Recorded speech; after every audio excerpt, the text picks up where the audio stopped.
Bersama saya Iwan dan Ahwat Muhammad Musa Alkaf dan juga Uncle Firman Muslim Taher di acara Minggu Malam Santuy. Malam ini Iwan dan Ahwat kami masih bercerita tentang kurban yang tahun ini. Judulnya apa sih acara ini? Lupa saya. Asiknya apa sih? Judulnya adalah kurban. Kok nyontek dulu kita yang keren dari kurban dan pengorbanan. Banyak ternyata kisah-kisah kerennya. Tadi ada tukang beca menyisihkan sedikit-sedikit di bawah jok, akhirnya kebeli sapi. Ada yang Mas Tova, Mas Om Tova, Endon, sang desainer dahsyat. kurban di daerah yang sangat membutuhkan, bahkan untuk alas rumahnya aja nggak bisa pakai semen atau keramik, alasnya langsung tanah. Ondi sharing dong sini Di. Di sini sayang. Sini di. Ondi sayang. Tapi tadi tuh pas break tuh lagu Takeda tuh saya nggak tahu ya, tiap denger lagu Takeda itu agak sedikit merinding, itu dalam banget menurut saya. Karena diciptakan dari hati ya kayak mana. Tapi Takeda sombong sih, udah nggak mau kesini lagi. Ada dari Bu Dharma di Bekasi. Assalamualaikum, alhamdulillah bisa mendengarkan lagi malam Minggu Santuy. Alhamdulillah di sini hari raya Idul Adha kemarin penuh dengan kehusuan karena kita nggak harus ngantri waktu ngambilnya. Panitia langsung antarkan ke rumah-rumah mengingat situasi yang belum kondusif karena corona. Jadi panitianya langsung ke rumah-rumah kayak man. Canggih nih. Panitianya tandanya pahalanya double. Betul. Kemudian ada lagi Kaiman dari Bu Yuli di Jonggol. Semoga Kamusa dan Kaiman sehat selalu. Amin ya Rabb, amin insyaallah. Dari Bu Liza Emilda. Assalamualaikum Mas Ondi mandi jangan dikasih hadiah. Tuh Bu Liza Emilda nih. Bu Liza juga cerita kalau masjid di tempatnya masih tergolong zona hijau Kaiman. Jadi masih ada potong kurban di masjid. Tapi jarak antara yang motong sama pengunjung dikasih jarak yang lumayan jauh. Dan saya tetap kira jarak antara yang motong dan hewan kurban jauh. Jadi nggak kepotong-potong. Dan tetap disiplin protokol kesehatan. Tapi untuk tahun ini masyarakat nggak ngambil ke masjid, panitia nganterin ke rumah. Oh bener, banyak yang gitu Kaiman ternyata. Ada juga cerita-cerita Iwan dan Ahwat yang meniatkan kurbannya untuk saudara-saudaranya yang tidak mampu untuk berkorban. Jadi beliau berkorban tapi bukan atas nama dirinya, tapi atas nama saudara-saudara yang lain. Saya punya cerita. Ini bagi saya nih salah satu orang, apa ya? Ini orang dahsyat banget, namanya Ali Alhamid. Oh, FPI nih. FPI Hilmi, Hilal Merah Indonesia. Ini orang pokoknya tiap ada kejadian bencana dimanapun, dia yang paling cepat bergeraknya. Iya Bang Ali nih, ini Ali. Saya sama ini orang sama beliau ini Habib Ali Alhamid ini sangat salut banget lah, speechless dengan kebaik-baikan dia. Dia berkurban di Tanah Karo. Oh, di Batak. Gimana ceritanya Kaiman? Iya, dia berkorban ke sana. Padahal kan dia di Jakarta base campnya. Betul. Terus di kurban di Sulawesi Tengah di tempat di Kota Palu, di tempat pengungsian karena ada bencana alam. Ini dia share jadi di hari Idul Adha dia nggak share berita kurban di mana-mana, semuanya di tempat yang jauh-jauh, di Palu, di Tanah Karo, pokoknya di tempat-tempat yang ada bencana alamnya deh semuanya. Ini jadi lebih manfaatnya lebih terasa kayak mana? Dahsyat banget. Ada juga yang strategi berkorbannya gini Kaiman, karena tidak punya uang yang cukup, akhirnya jauh-jauh hari saudara kita ini beli sapi, beli kambing ukuran kecil Kaiman. 4-5 bulan sebelum waktu berkurban, beliau ini saudara-saudara kita beli sapi yang ukuran kecil, beli kambing yang ukuran kecil, kemudian dirawat sehingga ketika pada saatnya berkurban sudah besar. Jadi kan beli kambing yang kecil kan lebih ekonomis ya, lebih terjangkau. Beberapa ratus ribu sudah kebeli. Jadi ngerawat sendiri sampai besar, ketika Idul Adha baru dibawa ke masjid. Saya baca nih di websitenya Hilal Merah Indonesia. Tebar kurban yang programkan DPD Hilmi FPI Sulteng di Hari Raya Idul Adha melalui penyaluran daging kurban yang ditujukan untuk masyarakat Kota Palu, khususnya warga korban likuifaksi Balaroa sebanyak 135 KK dan masyarakat sekitar sebanyak 54 KK. Setidaknya ada 2 ekor sapi disediakan dan kambing juga nih. Terus dagingnya dikemas menjadi 190 paket, masing-masing paket isinya 1,5 kilo. Bayangin. 1,5 kilo daging ya? Di Sulawesi Tengah nih. Masya Allah. Masya Allah. Nih, kamu usah omongin yang lain, saya baca beritanya lagi. Di Tanah Karo ada, terus di mana lagi ini nih? Di NTB. Ada yang nanya sama Kang Iman nih. Nah.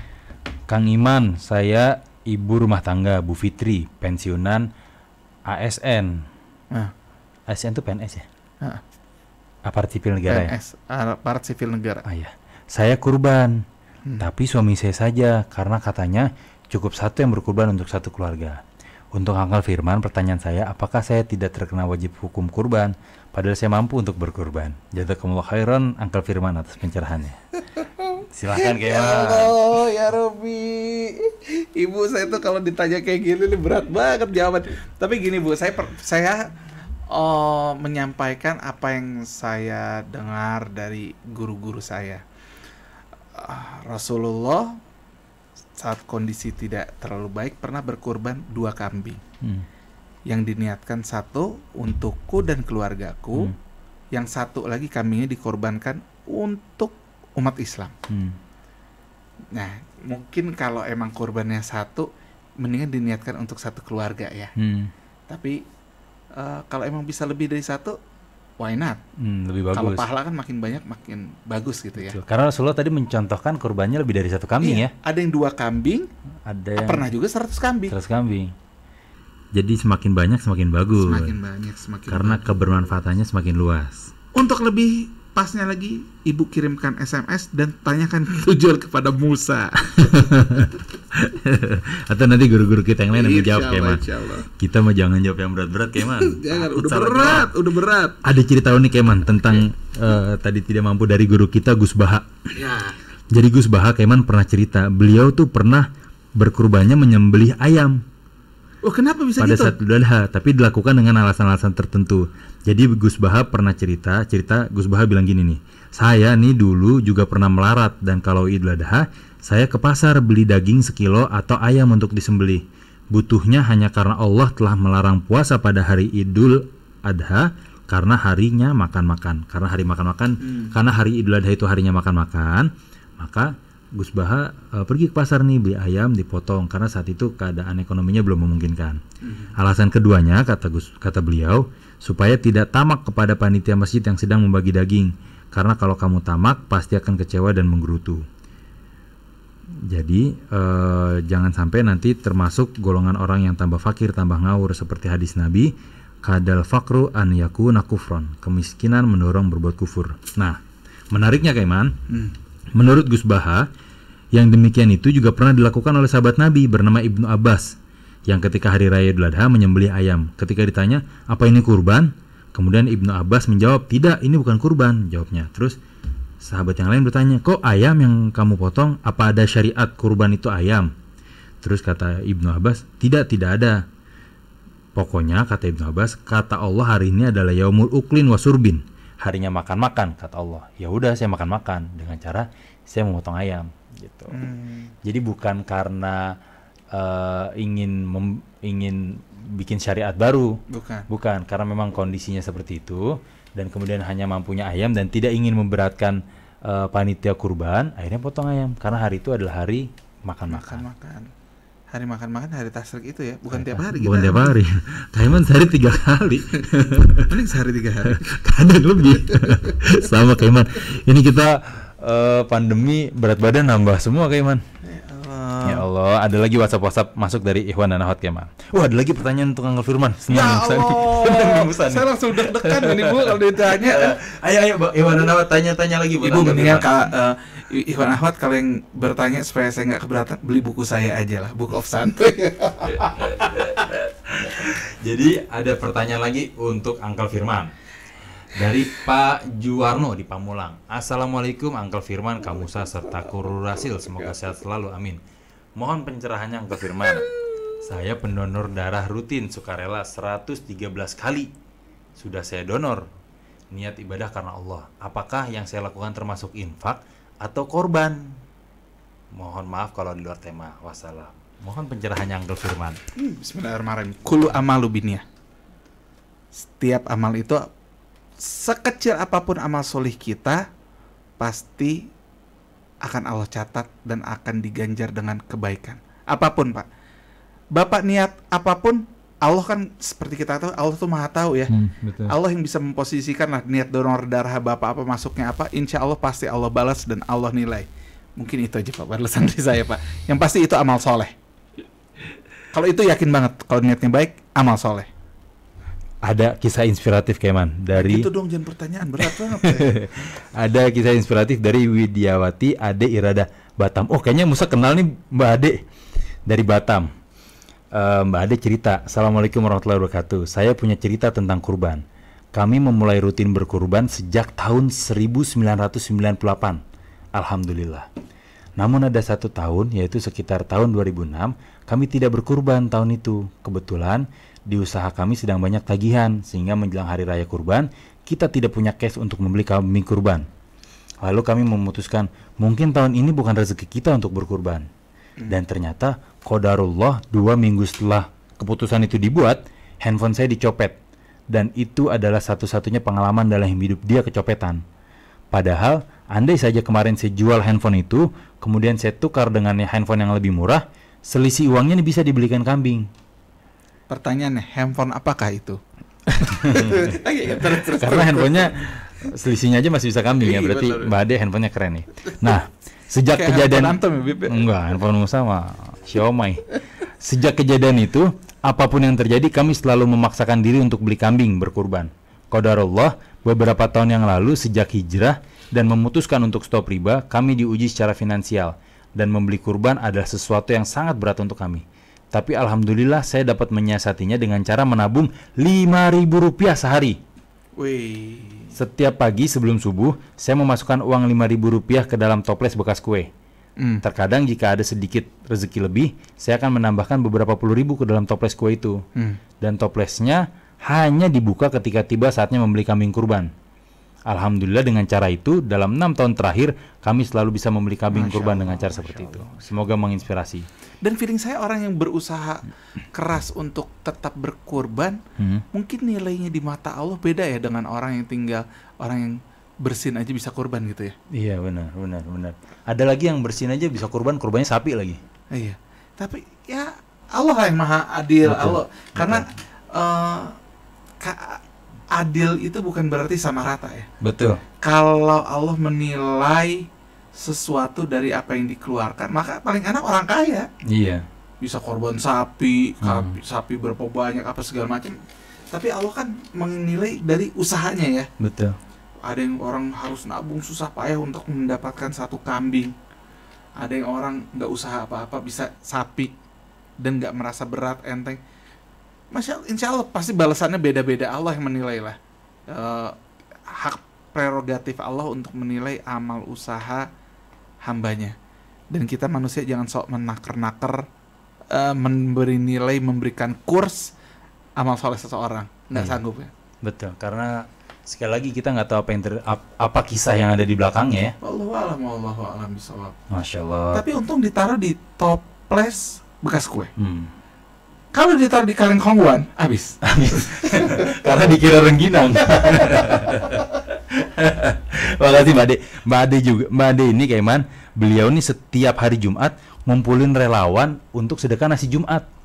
Jadi kalau ada yang mau sedekah nasi Jumat, transfer ke Mbak Ade, saya mau sedekah 4 bungkus, 50.000 atau 60.000 gitu. Dikumpulin, karena akumulasi dari banyak orang, akhirnya setiap Jumat, alhamdulillah banyak tuh sedekah nasi Jumatnya untuk saudara-saudara kita yang lain. Oh, saya juga punya kenalan namanya Ibu Elvina, temannya Bu Eti Nurbaiti. Wah, ini dahsyat banget Bu Elvina dan gimana? Bu Eti ini seperti Batman and Robin. Jagoan banget. Apa yang beliau lakukan Beliau ya? tuh tiap Jumat rutin nasi Jumat, sampai ada Instagramnya. Apa namanya Instagramnya? Sedekah nasi Jumat kalau nggak salah. Ya gitulah. Iya. Setiap Jumat dikumpulin. Wah pokoknya keren deh. Kalau pengen ceritanya nanti kita undang aja orang. Siap. Karena memang banyak juga saudara-saudara kita yang punya dana tapi bingung cara menyalurkannya bagaimana gitu. Jadinya ada saudara-saudara kita yang lain yang luar biasa berinisiatif untuk mengumpulkan dana-dana, diubah menjadi makanan, kemudian disebarkan pada hari Jumat, hari yang agung. Saya baru ingat nih, beberapa hari yang lalu saya ketemu anak muda keren, namanya Mas Adit. Mas, kamu saya tahu warung makan, rumah makan gratis. Oh, Ciang sana. Iya, sekarang bikin lagi di Cilangkap. Oh. Tapi kamu saya tahu gak ceritanya gimana? Enggak. Gimana? Dia, Mas Adit ini, Mas Adit, mudah-mudahan denger. Amin. Assalamualaikum Mas Adit. Mas Adit ini bikin restoran, bikin rumah makan gratis bukan pada saat ekonominya tinggi, tapi pada saat miskin-miskinnya. Oh gitu. Ya. Jadi ketika beliau membutuhkan pertolongan, malah beliau memberikan pertolongan. Iya. Keren. Caranya gimana kayak Mas? Dia masak aja untuk ada yang kelaparan dia bagi. Akhirnya udah minta istrinya masak. Akhirnya ada yang mungkin masak, naruh duit, ngebantu apa segala. Kemarin cerita, iya Pak, waktu itu kan yang pertama kali ngangkat di Rasil nih. Iya. Tapi saya senang banget nih akhirnya, wah berkembang pesat. Ada yang ngebantu ngasih motor. Oh, untuk operasional? Iya. Ada yang ngebantu ngasih mobil. Yang unik Mas Adit ini cerita. Ada katanya pendengar Rasil. Beliau ini niat untuk umroh. Niat untuk umroh. Tiba-tiba ada tenaga kerja Indonesia di Jeddah, di Mekah. Dari hasil duit tabungannya mengumrohkan Mas Adit. Masya Allah. Dan pas ketemu itu orang yang mengumrohkan Mas Adit itu jalan dari tempat kerjanya ke tempat penginapan Mas Adit di Mekah. Oh, jadi justru di sana tinggalnya? Di sana, tenaga kerja Indonesia. Tas ditanya, kenapa kok jalan? Emang gak berduit dan bajunya aja sederhana. Emang nabung bener. Akhirnya kali Allah yang menggerakkan, ya kan? Ya mukalibal qulub, ya Allah yang memutarbalikan hati manusia. Mengumrohkan Mas Adit. Sekarang Mas Adit sudah punya rumah makan gratis lagi di Cilangkap. Baru. Bujariah atau kayak mana? Masya Allah. Kadang malu kita sama beliau-beliau nih. Saya tuh ngeras pas denger, saya itu bikin rumah makan gratis, posisi lagi miskin-miskin. Ya Allah. Akhirnya Allah Keren angkat. banget Mas Adit. Keren. Kisah-kisah gitu tuh yang bikin kadang kita ini kali malu. masuknya pengorbanan bukan kurban. Betul. Ada juga yang pengorbanan almarhum Bang Tato Kaiman. Almarhum Bang Ini di WhatsApp Bu Eti nih. Bu Eti dengerin. Pasangan Batman and Robin. Bu Eti dengerin. Bu Eti dengerin. Assalamualaikum Bu Eti. Semoga sehat-sehat ya Bu Eti. Bu Eti ini bukan gibah ya Bu Eti ya, karena awal soleh Bu Eti. Gibah dalam kebaikan. Ada lagi Keman, kisah terakhir sebelum kita tutup. Ini kita sampai jam berapa sih by the way Keman? Nggak tahu sampai jam berapa. Sampai jam berapa Di? Sebelum kita break Keman. Kayaknya nggak break lagi, sebentar lagi kita udahan kali. Sebelum kita Sampai, tutup acaranya berarti. Ada kisah inspiratif dari Bang Tato Keman. Kenapa namanya Bang Tato? Karena beliau nih sekujur tubuhnya penuh dengan tato. Masa lalunya tuh di jalanan, bahkan beliau cerita saya tuh dulu kriminal dan lain-lain. Akhirnya pada satu titik beliau hijrah, kemudian menekuni jalan hijrah. Nah, jalan hijrah yang beliau pilih ini adalah beliau bikin pesantren khusus penghafal Quran untuk anak-anak yatim di daerah Parung, daerah Rumpin namanya. Jadi di situ beliau bikin sederhana saung gitu, terus anak-anak santri dikumpulin, anak-anak yatim. Beliau juga tidak membuat itu dalam keadaan finansial yang sedang bergelimang harta gitu. Jadi finansialnya juga sederhana, tapi beliau bertekad cari tanah dikontrakin, kemudian bikin saung-saung sederhana. Santrinya juga masak sendiri, ganti-gantian santrinya masaknya juga masih pakai kayu bakar kayak man. Sesederhana itu. Jadi santrinya ngafalin Quran karena beliau merasa ilmu agamanya kurang, beliau cari satu ustadz untuk ngajarin santri-santri ini, anak-anak yatim yang masih kecil-kecil. Kemudian akhirnya jadilah pesantren itu. Setelah dengan perjuangan yang cukup luar biasa, di malam sehari sebelum peresmian pesantren, beliau nyiapin kamera karena beliau kan sering mendokumentasikan untuk diposting di YouTube-nya untuk menginspirasi banyak orang. Beliau siapin kamera, siapin peralatan-peralatan dokumentasi. Tengah malam jam 1, kemudian qadarullah ada kabel yang kebuka dalamnya. Akhirnya kesetrum. Kemudian beliau wafat saat itu. Di saat menyiapkan pesantren tahfiz untuk anak-anak yatim. Akhir hidupnya indah banget.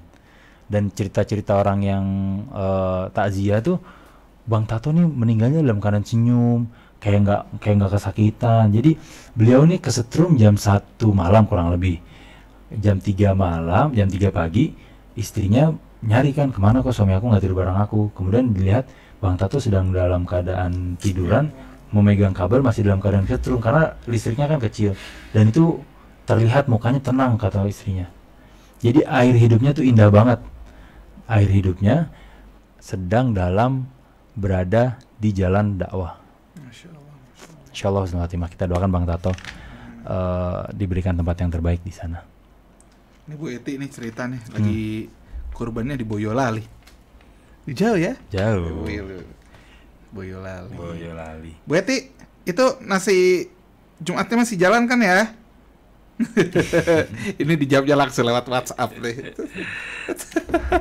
Ya Allah, nggak terasa kayak udah hampir 1,5 jam kita mengudara. 1,5 jam. Terima kasih banyak Ikhwan dan Akhwat yang sudah berpartisipasi. Terima kasih banyak Uncle Firman. Ada yang mau disampaikan lagi, Keman? Apa ya? Apa kamu Sa? Kesimpulan pada malam hari ini? Jangan disimpulkan lah, kita jalanin aja hidup ini. Aja. Oh, Di, mau sharing dong. Dan Di sharing Di Idul Adha tahun ini sharing Di. Oh, Di baru punya anak nih. Anaknya keren banget loh. Namanya siapa, Di? Bani. Bani? Bening. Oh, Bening. Bening Humaira. Iya. Kok dinamain Bening, Di? Iya. Kenapa, Di? Pertimbangannya apa, Di? Karena saya buta.